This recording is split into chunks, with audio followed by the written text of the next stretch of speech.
south, a little bit southeast of you in Carmel, Indiana as well. And I've been a neuropsychologist for 19 years. I consider it a great blessing to be a neuropsychologist and to work with the kids and the families that I work with. I almost think, gosh, who am I that I get sent these great families and people that really have just been a tremendous blessing to work with. So I'm glad to be here today. And our topic is going to be the issue of neuropsychological testing. What is it? What information can it provide? And how can it be helpful as we go into, for example, IEPs, educational planning, things of that sort, study habits.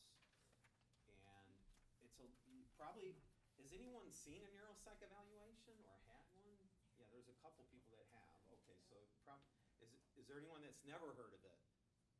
Okay, so at least everyone's familiar. They've heard the term neuropsychological testing. You're probably all familiar with psychoeducational testing. That's generally what comes out of the schools. It'll have things like IQ score, although these days a lot of times you don't even see IQ score there. You'll have IQ score sometimes, or you'll have achievement-based testing that'll come out of a psychoeducational eval. Sometimes it's going to look at social skills, emotional and behavioral type things.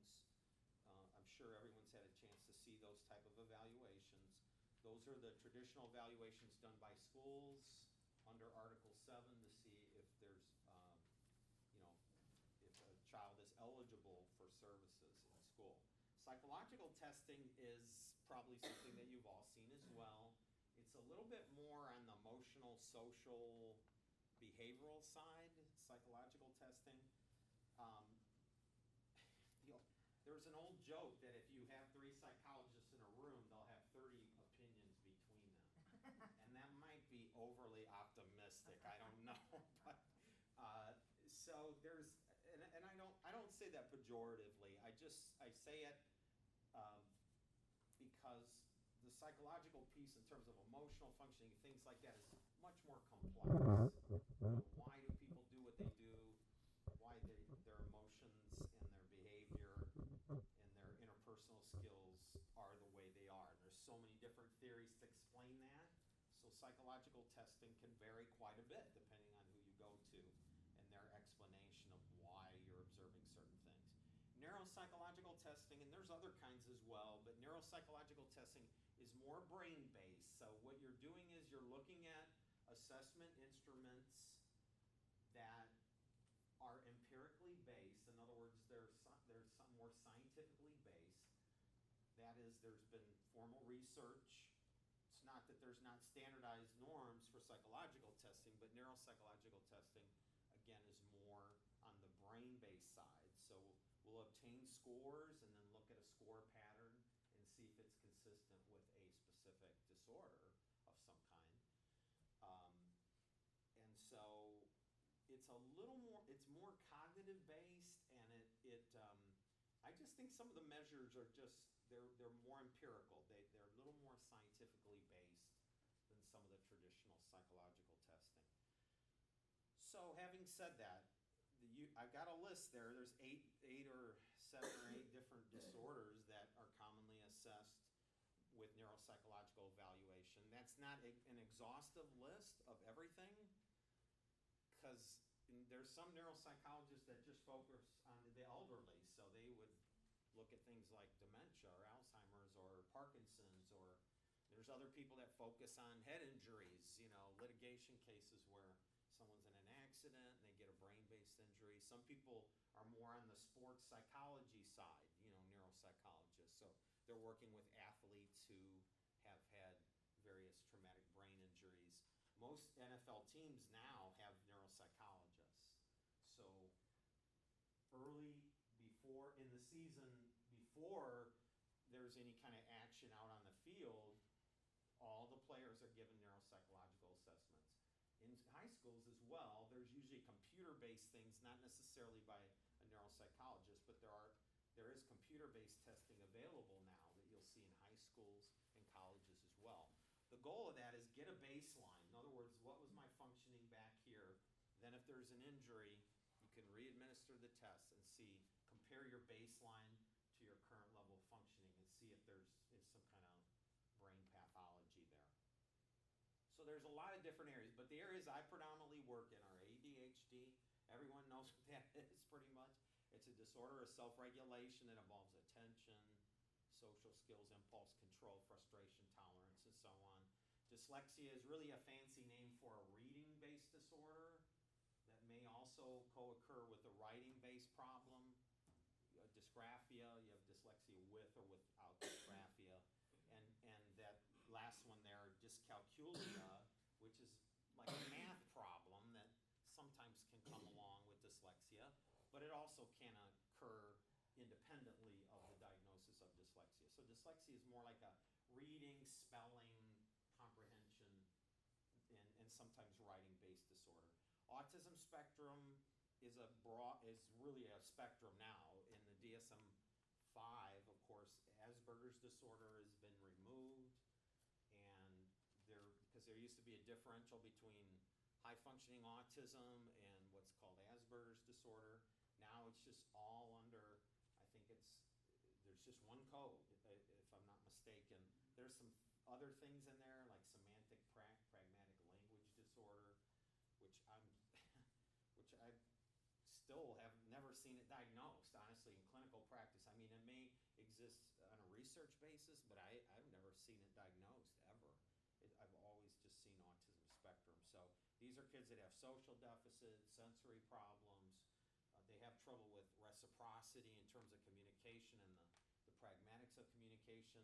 Many of them have trouble with something called theory of mind, TOM, what we call TOM, theory of mind, which is the ability to take another person's perspective. In other words, they look out at the world and see things from their own perspective. Even that concept, though, is controversial now. And I know Aspie's people that are in the spectrum often don't like this whole idea that it kind of implies, pejoratively, that they don't have empathy for other people. But I think it's theory of mind is something different. It is a cognitive trait, and it doesn't necessarily mean they don't have empathy.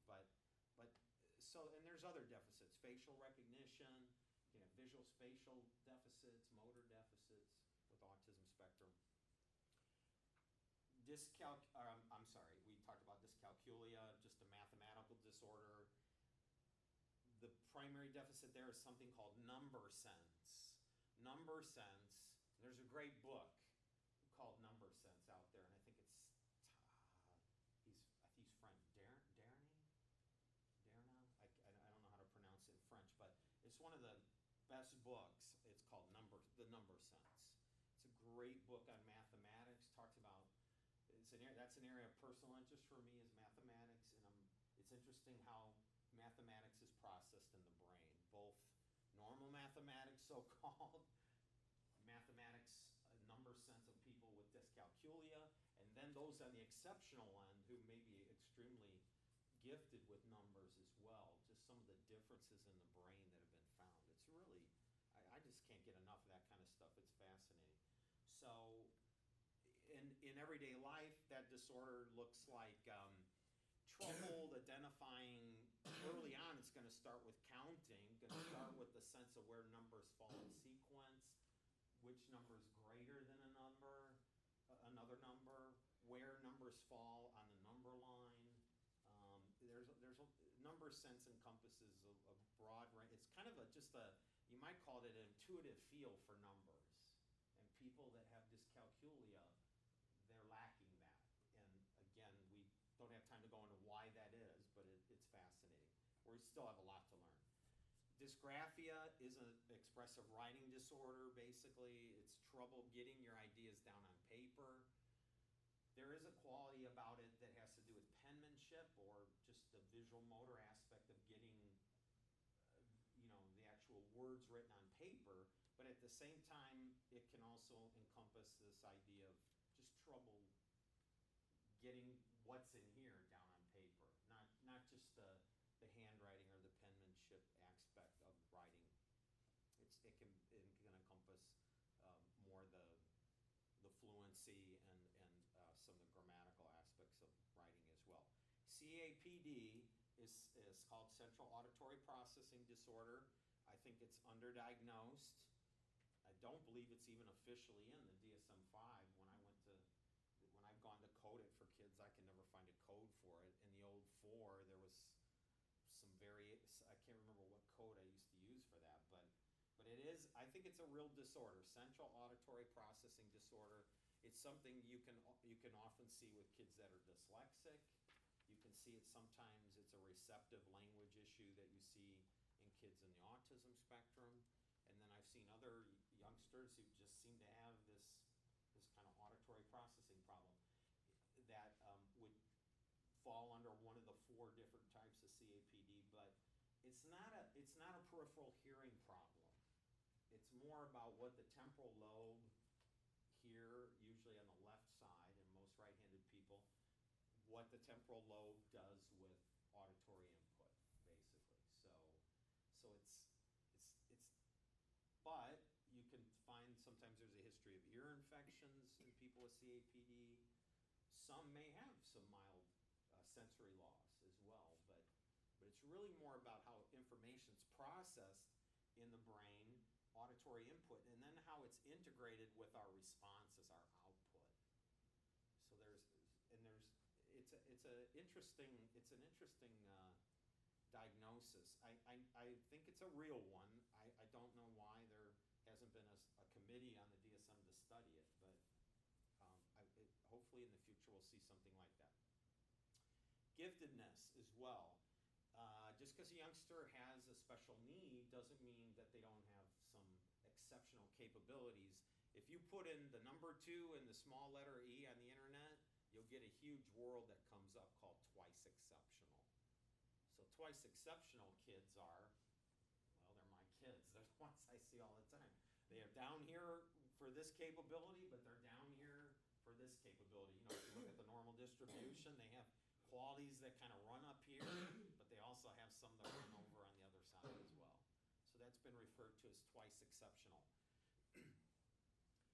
I think there is something liberating about diagnoses, but at the same time, I think you have to be careful because there's something about a diagnosis too that can kind of squeeze us in a box.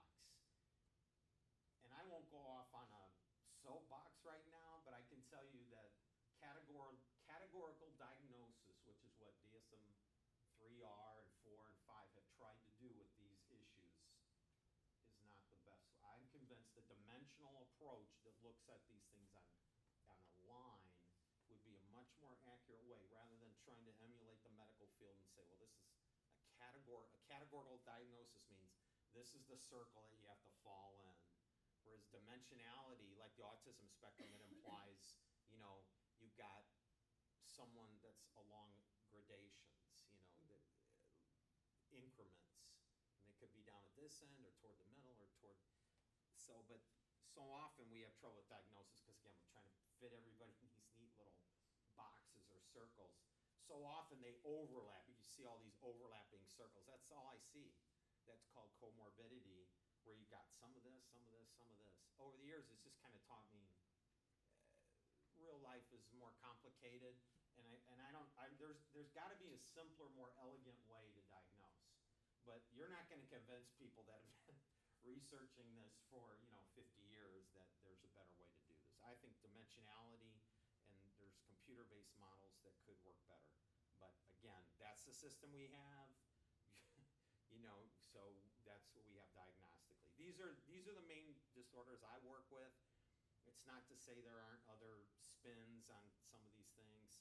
Sometimes I get kids that have seizure disorders, for example, kids with head injuries or TBIs in their history, kids with medical disorders of various kinds as well. So you can kind of add in, sometimes some kids have mild CP, or they have, they had some kind of genetic disorder or medical disorder that has a negative impact on their functioning.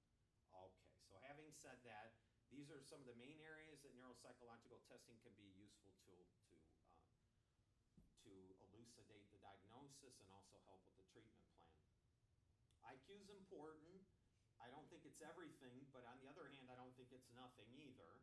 Having said that, maybe I'm being politically correct there, but what I'm saying is IQ is something real in the real world. It's not just a number number that we throw out there. I know some people poo-poo the idea of IQ, but IQ is something real. It is. And there's ecological validity to the idea of IQ. Ecological validity is if we measure something here, how relevant is it to the world out there? And IQ definitely is. Having said that, the qualifier is that I don't think that we're defined only by our IQ. Anyone ever heard of Andy Warhol? A famous painter. His IQ was 86. He was right at the bottom end of average. 85 is where you're below average. He didn't have a stellar IQ necessarily, but he was someone that took what he had and he used it. And he was able to, whether you like his art form or you don't, people did. And he went out and he did what he did with what he had. So I'm a firm believer in the idea of using what you've got. And I've seen people with high abilities that have used so little of it. I really have. It's just sad sometimes. I see some kids come through sometimes with just really high IQs, and you just say, they have no interest in learning. That's a little too strong. I don't want to say no interest, but for that snapshot of where they're at in their life, they're not interested in learning. And you just think, gosh, if they were, what could they achieve with that? So you're going to see people on both ends, those that maybe aren't necessarily strong IQ-wise, who will go out because they have other characteristics like an ability, what we call EQ, emotional quotient, the ability to socialize with people. I have a little boy I'm working with. This kid can walk in a room and walk out with 5, 6 friends. I mean, kids, adults, anybody. He just has this. He has that ability to do that. He's been given that gift. Your motivation as well. How hard are you willing to work? How persevering are you to push through? And I see some kids, I'm like, man, this child's got a pretty significant disability, but there's no stopping them. I mean, they're just going to keep on pushing through. And so when we have a mountain in one area, or a valley maybe is a better way of saying in one area, we often will find a hill somewhere, we'll find a mountaintop somewhere else. And so when we're looking at IQ, we just have to remember that. Fluid IQ versus crystallized, I don't want to spend a lot of time on that. Fluid is basically, it's IQ that you can't really, not in a traditional school sense of learning, you can't, it's something that's more hardwired in your brain versus something that you build on over time. Does that make sense? So fluid is more like the ability to solve novel problems. If I put a puzzle or blocks or something here that you've never seen, that would be more of a measure of your fluid ability. Like off the cuff. In other words, without any former, something you've never seen. All right, here's the rules, figure this out. That's fluid intelligence. It's more visual too. It's a little more on the, it's more on the visual perceptual side than crystallized. Now crystallized, think of a crystal that builds. Crystals kind of like a matrix of a crystal. It builds. Crystals kind of grow. And they start with the foundation that they have, and they grow around, and they just keep expanding.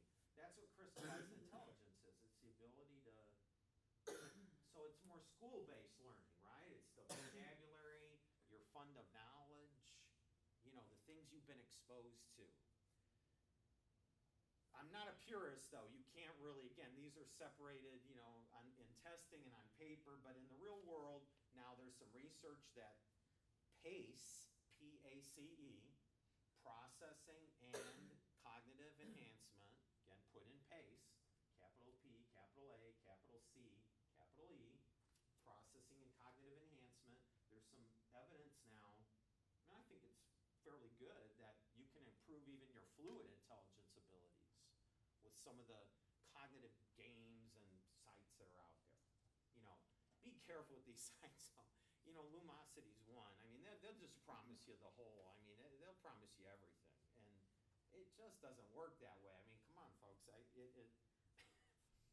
Yeah. So caveat emptor, buyer beware. Be careful because you can have some modest effects over a period of time, but you're not going to have great effects over a short period of time. I don't know anything that does that. I really don't. So we're really long race here, the long haul, not short term. Okay, working, that should say memory. Working memory is important. If I said go do A, B, and C, that's working memory. If I gave you a math problem and there's 4 different steps, that's working memory.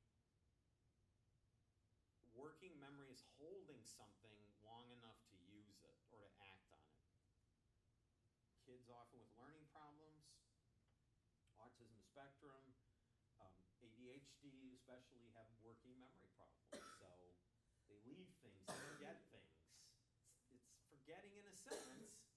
It's not, their long-term memory might be really good. They're for information, fun to knowledge, things like that. But just holding information they have trouble with. And then the other is processing speed. That's just basically how well can I get things, how fast can I work with paper and pencil? You know, if I'm given a paper and pencil and I'm kind of given a time limit, how fluent, how efficient can I be in terms of the output of my work, you know, the quality of my work and how fast I get it done. And again, kids with learning problems, autism spectrum, various forms of ADHD as well have trouble with processing speed. Yes? Yeah, I don't want to take too much of your time, but we have a lot of parents in here with kids who have autism, and I thought it was important to point out that sometimes when your child's given an IQ test, if they have language problems, they might need a nonverbal IQ test. Do you have any guidelines as to when you would use a nonverbal IQ test? Because in the schools here, they use language-based IQ tests regardless of whether your child has language problems.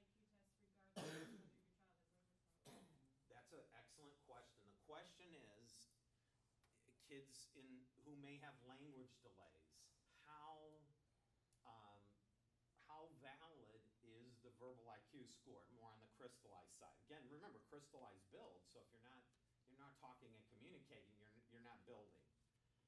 I don't have a problem measuring the crystallized.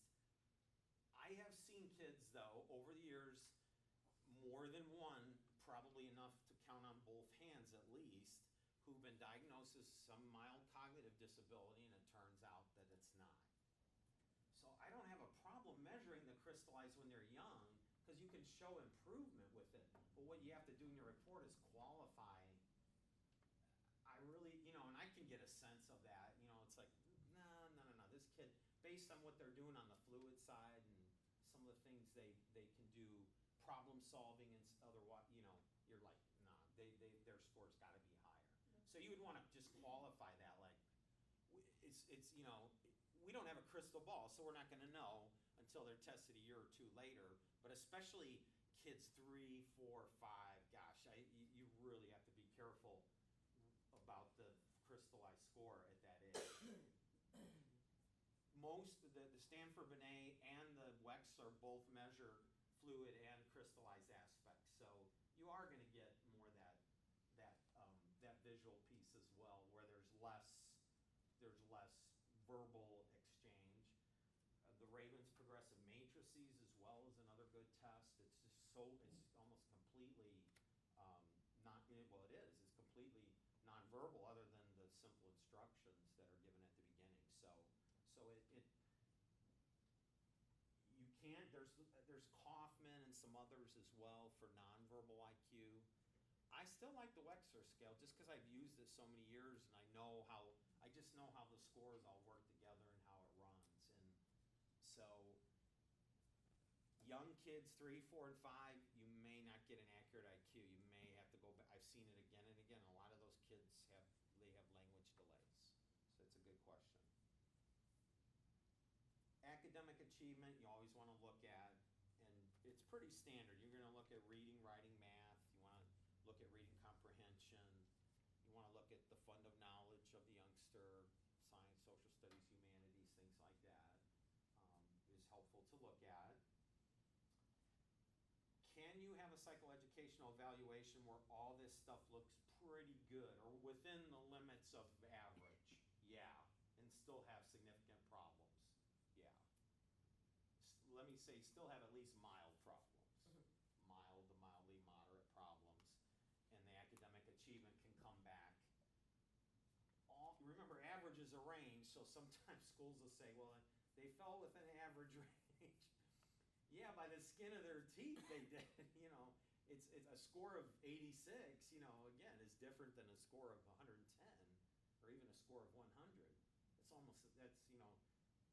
Between 185 is a standard deviation, so that's a pretty big, statistically, that's a pretty big jump. So you just have to be careful. If you've got scores above 100 and scores down in the low 90s and 80s, then and even some in the 70s, then you have to start to say, well, maybe. Often I'll just see schools where they're just kind of say, well, everything's in the average range. Again, it's not everything. Yeah, I think that's too simplistic. I think you have to look at relative strengths and weaknesses within those scores. And that's what learning disability is. It's a pattern of strengths and weaknesses now. We don't use the discrepancy formulas, IQ's here and so performance should be here. Because if you've got a youngster with a high IQ and they're performing average, they could be eligible for learning disability services in the old model. Now the new model is more a pattern of strengths and weaknesses, basically, is what we're looking at more. Okay, so we want to look at academic achievement. Just because everything comes back fine, I have parent after parent after parent who will bring testing in and say, well, the school says everything's fine. It's like, well, I'm not 100% convinced on that. Show me scores. I'm a numbers guy. Just show me numbers. Because, numbers move in a certain way. Numbers should look a certain way. And there's a certain amount of variability that's normal. And then there's variability. It's like, no, that's not normal variability. We got something going on. So just something to be apprised of. And, maybe, are there strengths and weaknesses in any learner? Yes, there are. But again, it depends on the amount of variability and how much scatter and distance you have between those scores. Memory is important. A lot of schools don't really look at memory. There's some stuff on like the Woodcock-Johnson, the cognitive battery. And then there's some of the speech and language testing as well, where they'll look at memory in some respect. But again, some of the scores are more like a working memory score. You really want to look at the ability of a child to retain information that's auditory verbal. So much of school is talk and chalk, right? It's somebody talks, you're taught the lesson. And I know there's a lot today, it's broader. I mean, there's more, I think there's a lot more sensitivity to kids' learning styles where, there's going to be some audio visual, there's going to be some hands-on, things of that sort. So we're getting better at that. Nonetheless, memory is an area that I think is underrepresented in some of the school testing. And the auditory verbal is very important. It's going to tell you a great deal about how much information a youngster will retain in the classroom. There's a number of different scores I look at for this. I'll often compare like their achievement score to their memory score, things like that, or compare the working memory score to verbal memory, things like that, to start to figure out, okay, where is the breakdown happening? Sometimes parents will say, so-and-so has a memory problem. And you go in and you look at the scores and no, they don't.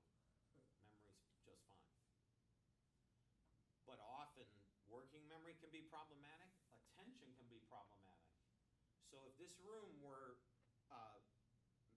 memory, verbal memory, auditory verbal memory, that door over there is attention. So if you don't get through the door, the problem's not the room. The storage capacity is fine. You didn't get through the door. You didn't even register it well enough to consolidate it into long-term memory. So often, I test adults sometimes too, and they'll say, well, I have a memory problem. I do this or I don't do that. And it's like, that doesn't sound like a memory problem. It more likely it's some other kind of problem. It could be a processing speed problem or working memory problem, attention problem. So you want to look at verbal memory, and then verbal memory is more on the learning side, the crystallized, facts and vocabulary and, figures to some extent. Then you have more the visual memory, which is more like correspond better with the fluid side of the IQ. You know, it's more, if I show you a drawing, can you remember it later on, an abstract drawing? Or if I show you a pattern, how well are you able to remember it? Or if I showed you pictures of faces. But even the things I just mentioned, facial recognition, different area of the brain than some other types of visual memory. So there's some breakdowns in terms of that we need to look at. I found over the years sometimes kids with visual memory problems will have trouble with mathematics as well, especially when math gets more to its visual spatial forms, geometry, analytical geometry, trigonometry, things that are more, you know, when you get into the graphing and the slopes and X and Y axis, things like that. Kids that have trouble with that, it may be a visual memory problem, you know. It may be a more basic visual spatial problem as well, but it could also be a visual memory problem. Sometimes kids that have math disorders like dyscalculia, you'll see where early on they had trouble with top and bottom, you know, first and last, or up and, you know, even sometimes fundamental things like up and down, in front, back, you know. These are all visual spatial concepts. That's where math starts. It starts with from all those basic things that we teach kids, you know, first, last, you know, all those are the believe it or not, those are the foundational skills that get built up into mathematics and visual forms of learning. So if you see those early on, you know, when they're 5, 6, 7 years old and they still have trouble with that, left, right too, left-right confusion can be found in kids that have math disorders, but dyslexia is a big one. Kids often with dyslexia, they'll have left-right problems, you know, and so you find when they start to read, sometimes they'll read right to left, you know, to start.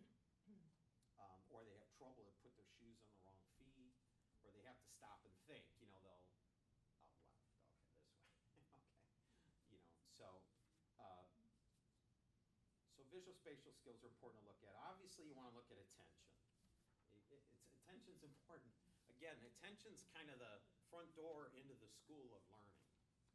If you have youngsters that basically, and by the way, the sidewalk outside is motivation. Before you even have the door in, which really is attention, registration, the pathway leading in is motivation. I always kind of conceptualize cognitive stuff as like a schoolhouse, you know, and the sidewalk outside is motivation. First, you have to show up and take the journey into the building. That's the first place. And then you have to walk through the door. You have to be ready to register. You have to be alert and ready to register. A lot of studies on post-traumatic stress disorder on urban children finds so many of them have post-traumatic stress that they can't focus. Their focus isn't necessarily due to ADHD, although certainly there's comorbidity, I'm sure, in some of those kids, but if they've seen violence on the street, or they've seen violence at home, or they've seen these things, it's traumatic. And Lenora Terr is probably Terr. She's probably, there's a number of people, but I like her book. I think it's called Too Scared to Cry. And it's about urban children and it's post-traumatic stress disorder and just how socially and emotionally and cognitively there's impairment from the things that they've seen. I was just reading the other day about Syria. I don't know if anyone knows, but over 40,000 children have been killed in Syria during this war. I'm talking kids as 3, 4. I went to a site where they just list every child. It'd take 9 hours to go through. About one every second or two. It would take you 9 hours to go through the list.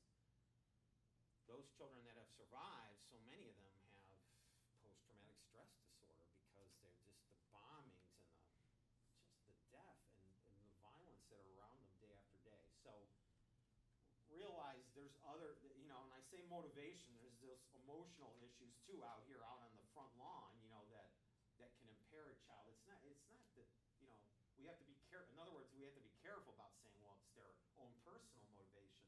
They may have something that's happened that's changed the way their brain processes temporarily, at least, that makes walking into the school building and focusing and being motivated more difficult. And I really think for a number of urban children, that especially the ones that have seen violence, it's a huge issue. You got to measure attention. Vigilance is basically the ability to sustain your attention over time. So if we could do a study of the questions you can answer during the first 10 minutes of my presentation, and maybe the ones about 40 minutes in. That would be kind of a measure of your vigilance. Well, gosh, you got 95 here. Gosh, it dipped to 70 about 40 minutes in. He wouldn't shut up. He wouldn't stop talking. Well, vigilance is just how well can I sustain my attention over time. Okay? Inattentive ADHD, more common in girls. They can smile. I have girl after girl after girl. Yeah, they're compliant. They're listening. They want approval. No idea what you've said whatsoever. Boys too. Boys are more identifiable. You can see a boy. They're climbing under the table. It's a little easier sometimes. Not always. I don't mean to sex type it, but generally over 19 years, I found it to be true. The boys, I could. The first 10 minutes, it's pretty clear that there's probably something like that going on. But the girls, sometimes they're just the sweetest things, and they're compliant, but they're not picking up what you're saying. So the inattentive type can fly below radar. A lot of these little girls, they don't get diagnosed till later on because they're trying to listen, and they're looking as if they're on task, but in fact they drifted off. Okay. Learning styles, I think, is something that it's always important to look at. There's some new research that some people now are saying learning styles aren't real. There's some new research that's kind of saying this whole idea of learning style is not empirically based. I don't know if that's true or not yet.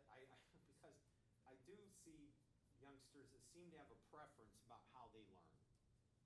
So I know that, but what these new researchers are saying, you can do it in their preferred style, but it's not going to make a difference. That's what they're ultimately saying. They're saying there's no difference between if we did it this way or this way.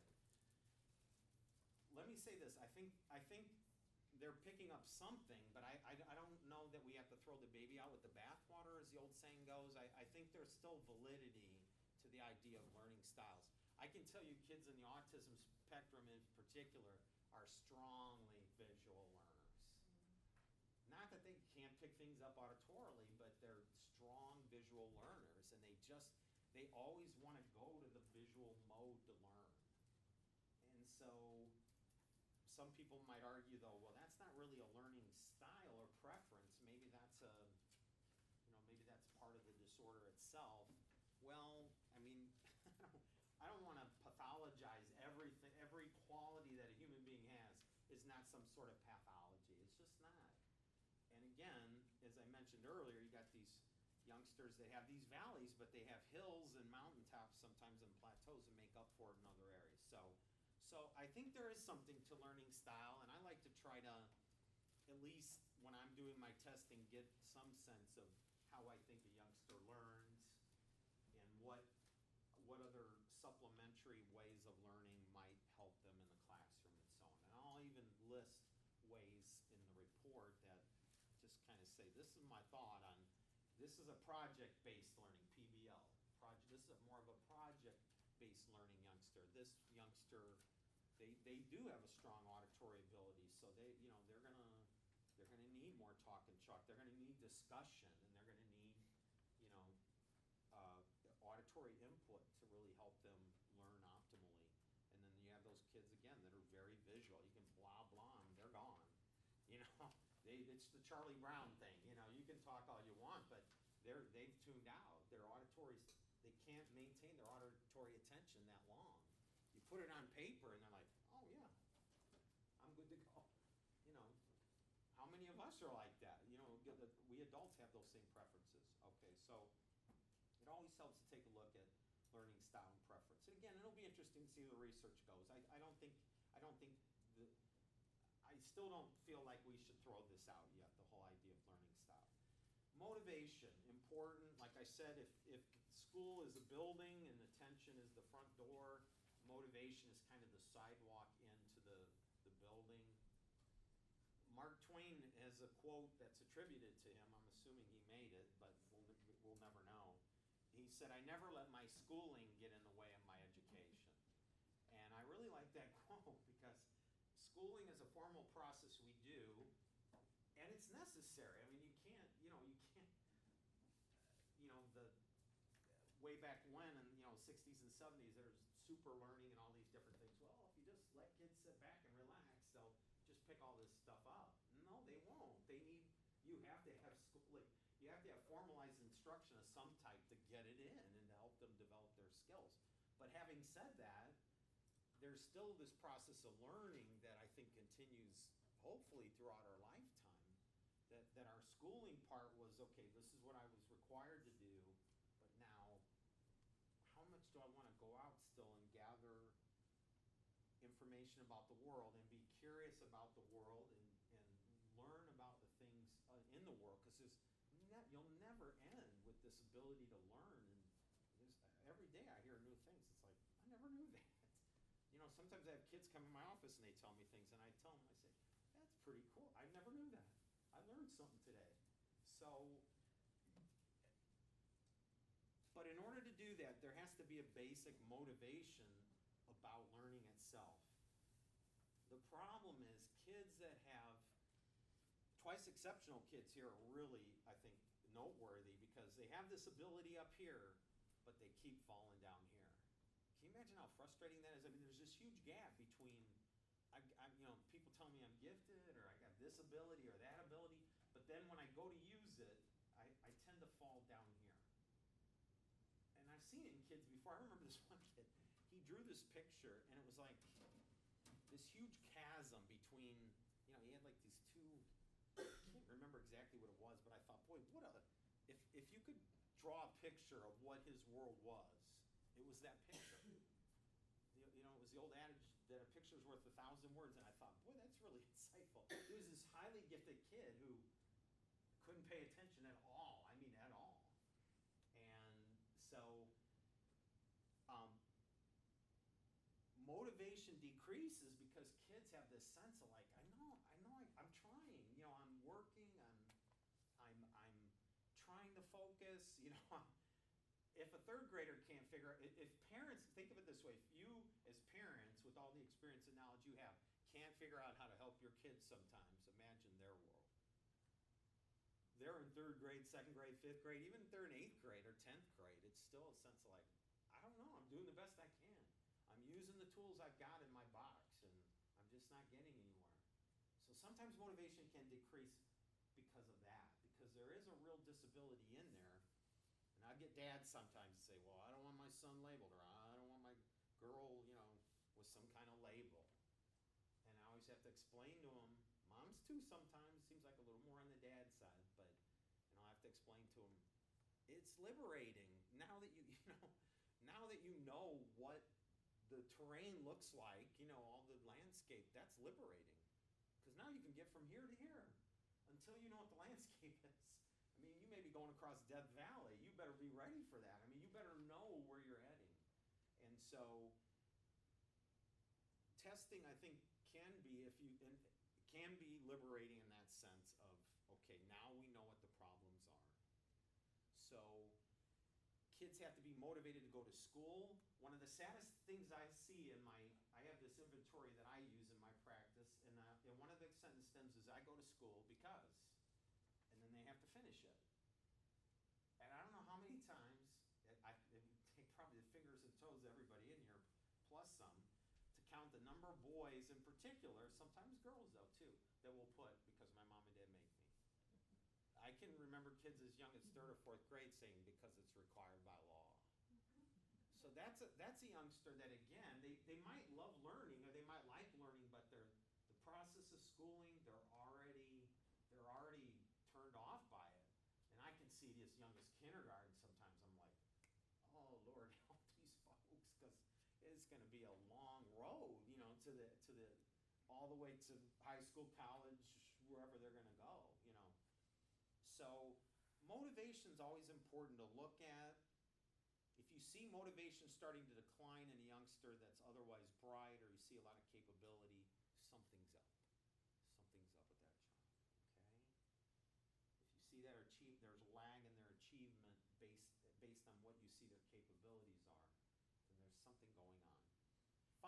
is important more for handwriting, I think, than anything. But then I get these kids, they do terrible on the group pegboard, but they have great handwriting. I got some kids, they do great on the group pegboard and their handwriting's terrible. So sometimes there's a correlation between the fine motor stuff and handwriting. But as they get older, it's a little bit less so.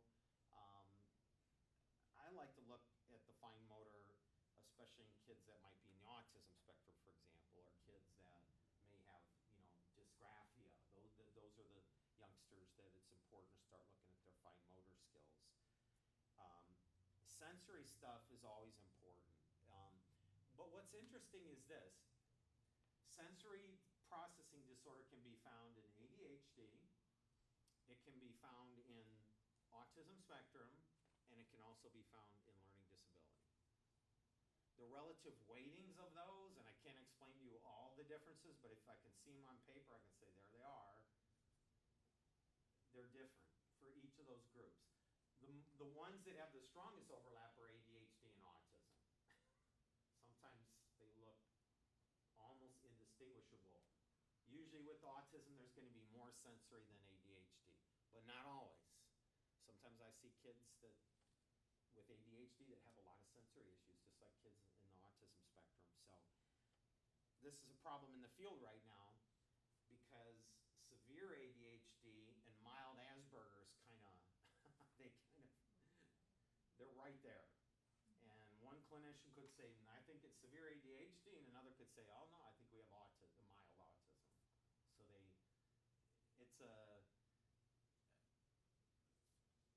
it's compounded by the fact that our diagnostic classifications, I don't think yet, are precise enough to make those determinations, between ADHD and autism.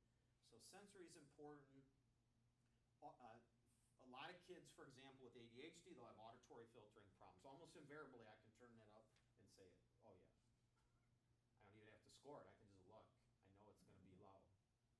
Whereas kids also, but more kids on the autism side have oral sensory, where they have trouble with certain kinds of food textures, or they have trouble with the look of certain foods, or they have trouble with different smells, or the way food feels in their mouth, or the temperature of food, things like that. But again, ADHD kids sometimes do as well, and they don't have any signs of autism whatsoever. So sensory you want to look at. Also, another difference can be kids in the autism spectrum could be more sensory defensive. In other words, they're avoiding sensory. They're actively avoiding certain kinds of sensory experience. Oh, that's too loud.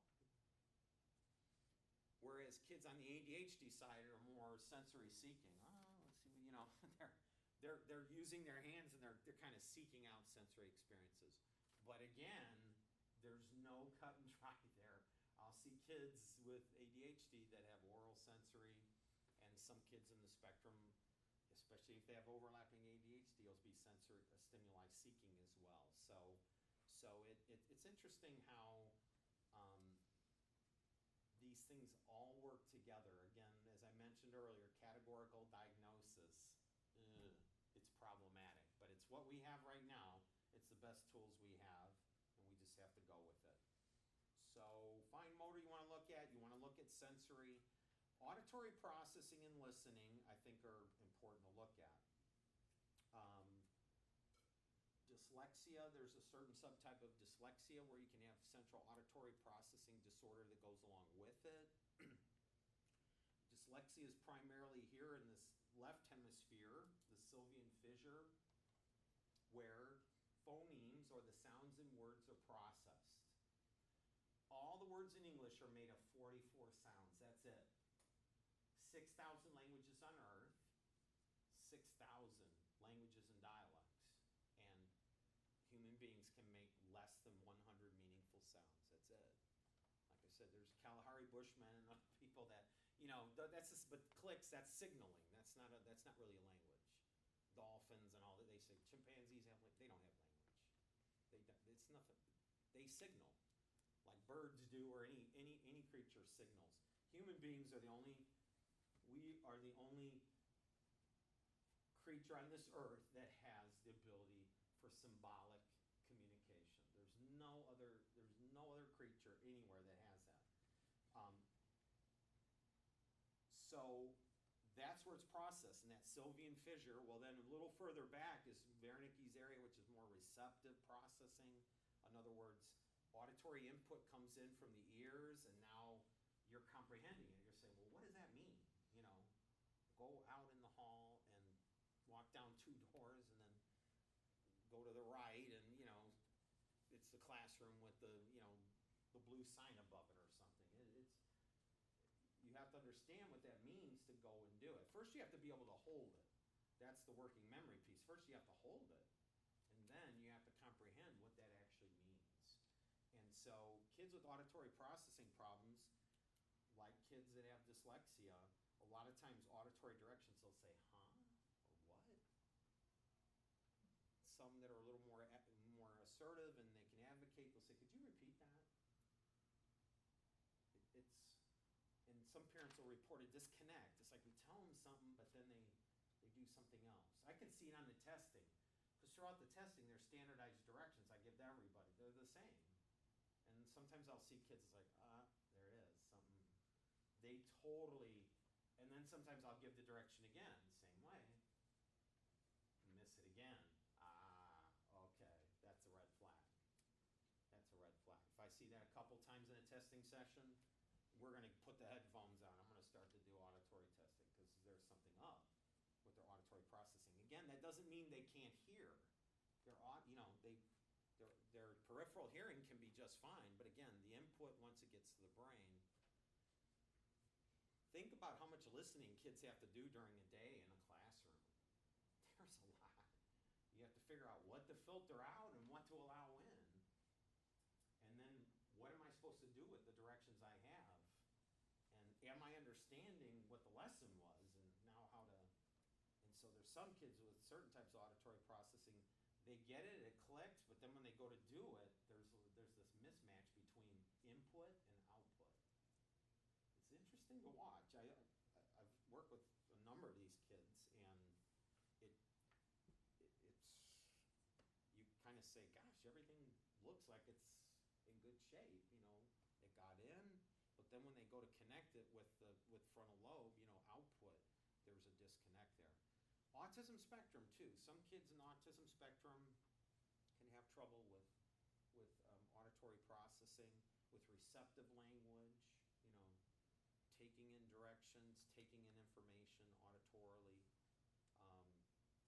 ADHD as well is it's not uncommon to find trouble with auditory processing and listening. Again, they hear it, but they register it, but it's about now what does it mean? Holding it, you know, first you have to register it, then you hold it, then you comprehend it, now you do something with it. That's the output. And it could be at any place in that chain, and that's a simplified chain because there's a few other processes going on, but it's basically what happens when you listen. Anywhere in the chain, you could have 1 or 2 of those links or all of them that are problematic. So it helps to know, then you can intervene at whatever juncture that you found the problems. Okay? Sleep is important. I think I try to include a sleep inventory with it's a parent-based checklist and that they complete, and it's a sleep screening is what it is. If I see problems on that, then I'll recommend a sleep study for the kids to go through. Kids in the autism spectrum usually have sleep problems. That's a big one. Kids with ADHD too, certainly by the time they're prepubescent, a lot of times late childhood, you'll see where they start to develop, they have sleep problems. Some parents will tell you went all the way back to when they brought them home from the hospital. They had sleep problems that far back. Delayed sleep phase syndrome, DSPS, that's kids that are night owls. Essentially, they have trouble getting to sleep. They can't wind down. They can't shut their brain off. Once you hit adolescence, some amount of this is normal. Adolescents tend to be night owls. They get their second wind later in the day, don't they? So it's hard for someone in high school to get to sleep before 10:30, 11 o'clock. A lot of adolescents like to study that, in the later hours as well. And then that's often a pattern that they carry into college. Again, the problem is they're going to be sluggish, slow to warm up in the morning, difficult to get going. You're going to have to get your whip out and really get them to move along because they're going to be late in the morning. They're going to be asleep in their first hour of class. So we've known this for years. Now I think the American Pediatric Association or somebody has recommended later school times. People that have been working with sleep problems have been saying that for the last decade, that we should, for high school students in particular, have a later start time and keep them later in the day because there's probably going to be better learning. They're going to be learning. You're going to catch some of their peak hours when you have a later start time and they go later in the day.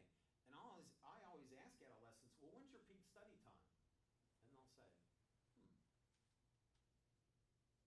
I say, well, you got to figure that out when your peak study time is, because you want to, strike while the iron's hot. You want to definitely take advantage of the fact that you maybe 6 to 8 at night is when you're going to get twice as much done with half the effort. Maybe not quite that good, but you know what I'm saying, where you're at an optimal level of learning. Periodic limb movement disorder is another one that kids can have. Sometimes adults, it's called restless legs. You'll see ADHD kids sometimes move a lot when they sleep, their pajamas in the morning, blankets all over, and pillows everywhere.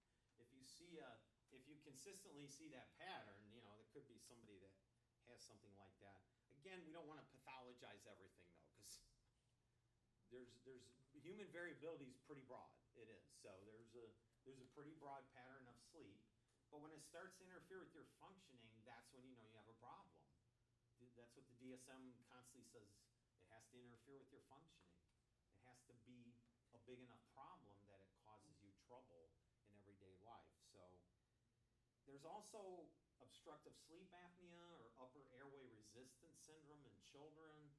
Sometimes I've seen kids that need their tonsils or adenoids removed, that they'll have trouble with breathing. One study found in adults, at least, the girth of the neck relative to the ratio of your palate. It's just a mathematical number, the ratio between the size of your palate and the girth of your neck. Smaller your palate, most likely the smaller your trachea, and more girth on your neck, the more pressure during breathing at night. So again, if you have a larger neck circumference and a smaller palate, that could be for dental, could have been dental, but it could just be congenital as well, where you just don't have the ability to get air in and out, and there's pressure on the lungs and the neck. That can be someone that has sleep apnea. The upper airway resistance syndrome can be in kids like with asthma and things like that have other kinds of breathing problems that may affect them at night. I haven't seen as many kids I've referred for sleep studies. It seems like it's been more the limb movement disorder and more the delayed sleep phase syndrome. Neuropsych testing also looks at emotional things. You want to look at a child's self-concept. I don't know if I like the word self-esteem as much, honestly. I think self-concept. It's just, to me, that fits the research better. Self-concept is just how you view yourself, that's all. How do you view your capabilities? Not just your strengths, your weaknesses too, because we all have them. Let's face it. But how do you deal with your weaknesses? How do you look at your weaknesses? How do you look at the ways you fall short, your imperfections? Do you go into despair